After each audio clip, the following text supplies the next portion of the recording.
Hello and welcome to Afternoon Tea with Karen. On the Victorian Government website, Victorian Autism Plan 2023 Refresh. We use the word Aboriginal to refer to both Aboriginal and Torres Strait Islander peoples. We acknowledge the terms Aboriginal, Indigenous and Koori do not capture the diversity and complexity of Victoria's Aboriginal and Torres Strait Islander peoples and cultures. Our intent is to always use a term that is respectful, inclusive and accurate. I just noted there was no First Nations. Treaty and Truth in Victoria. We acknowledge the impact of colonisation to this day and seek ways to rectify past wrongs, including through truth-telling and the development of treaty. We acknowledge that Victorian treaty process will provide a framework for the transfer of decision-making power and resources to support self-determining Aboriginal communities to take control of matters that affect their lives. We commit to working proactively to support this work in line with the aspirations of the First Peoples Assembly of Victoria. Anyway, on the right column, about the Victorian Government, last entry or hyperlink, inquiries and royal commissions. Just showing you the path. The Ururuk Justice Commission. Have your voice heard? It's time to tell the truth about the impacts of colonisation on First Peoples in Victoria. In mid-2023, Ururuk released the Ururuk for Justice report into the Victorian Child Protection and Criminal Justice systems. Ururuk is now looking into land, sky and waters, health, housing and education and economic prosperity. Ururuk will deliver its final report in 2025. So in about Ururuk Justice Commission first interim report.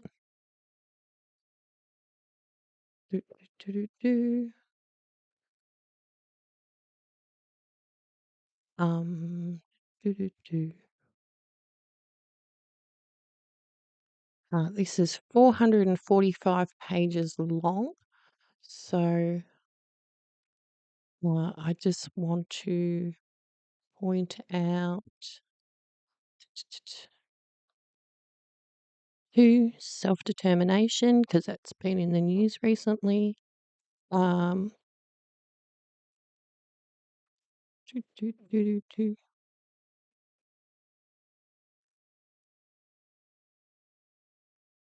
As outlined in this interim report, Ururuk takes its definition of self-determination from the United Nations Declaration on the Rights of Indigenous Peoples, UNDRIP. Oh, better know what that is now. Have you heard of the United Nations Declaration on the Rights of Indigenous Peoples? This is a document that sets global standards to uphold the human rights of Indigenous peoples, also known as a human rights instrument. For decades, Indigenous leaders from Canada and around the world had advocated for and helped draft a declaration to promote and protect the rights of Indigenous peoples. In 2007, the United Nations adopted the Declaration.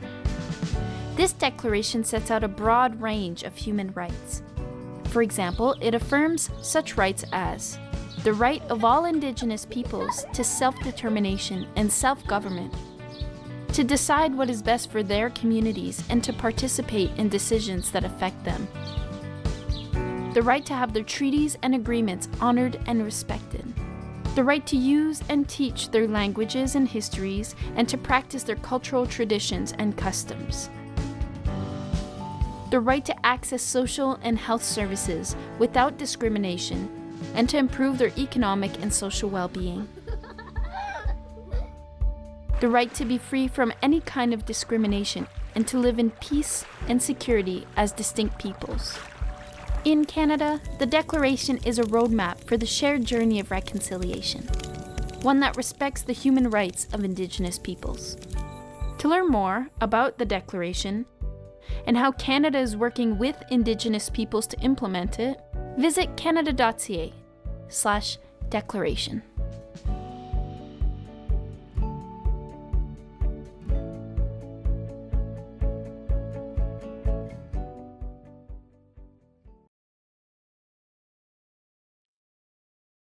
Hey, Josephine Cashman. A few years ago, 112 views.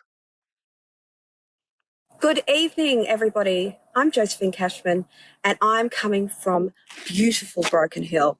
Now, thanks to Pauline Hanson, we have till the end of the month to object to the Uluru Voice. I'd appreciate your support in highlighting the risks that I'm going to raise with you tonight. Tomorrow, we are door knocking in Wilcannia, and this week, we are going to hold a community barbecue. I know that the Australian people really care about their Aboriginal Australians, and it is part of who we are. I have both colonial and Aboriginal heritage, and I'm equally proud of them. And I am proud of all the things that came from the West, including the common person having a vote, private property. The main points are between 70 to 80% of Australia's land mass by 2030 is expected to be under untransferable native title. And this means that only big business and big government can deal with it. Aboriginal people have got nothing. And you can watch my other videos. They do not like native title at all. Warren Mundine, who many of you know, the former CEO of New South Wales Native Title, said recently at the Sydney Institute that it will cover 70% of Australia's land mass by 2030. The Honourable Dr. Gary Johns said he expects it to be more like 80% of Australia's land mass. This is really a mechanism for the UN crooks to steal our land. And it's not by accident. The Native Title Act refers to the UN. It's a mechanism for the UN crooks to push to end private property for working Australians. This is extremely worrying. ANU Emeritus Professor John Altman, who is an associate of Bruce Pascoe, says native title is the utopia that they've been looking for. It's not going to be for us. And you'll see in my previous video, the most senior elder in Ceduna and Port Augusta area has actually been cut out of his own native title group, and it is being invaded by fake Aboriginals. Again, if they can fake Aboriginality, they can do anything. Who in their right mind would pretend to be Aboriginal? And the answer may lie because the deputy head of Ken Wyatt's department, Ian Anderson, in 2007 wrote a paper about the New World Order and how Aboriginal people will be the fulcrum for it. I had to look up that word. It means prop. Prop it up, prop it up. This is his first quote. Troubling. Global alliances driven by political tensions of the Cold War are refigured through the lens of global terror and a world order dominated by American imperialism. Obviously, he doesn't like America. Doesn't like freedom. What's wrong with freedom? And he's written further, there's an opportunity in this for the development of several generations of transnational forms of Indigenous governance. What does that mean? We have one constitution. Next quote. With perhaps the hegemony of the West being disrupted by the emergence of a new economic power such as China, there will be opportunities created for new global forms of governance. What? China? Wow. Now it goes on. Indigenous people may, in this emerging world order, provide the necessary fulcrum on which global futures balance. Why is this person a head of a Commonwealth department and responsible for the Uluru Voice? What? What are we going to get split up into subsections of China?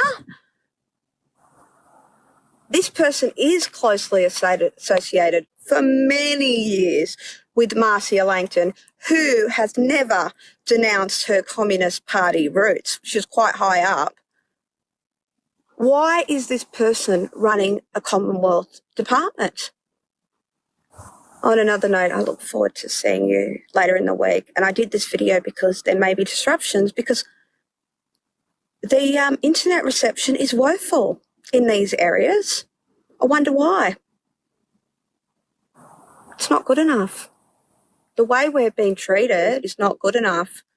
This isn't a conspiracy theory. This is a conspiracy. Anyway, we'll leave it there. See you later. Bye.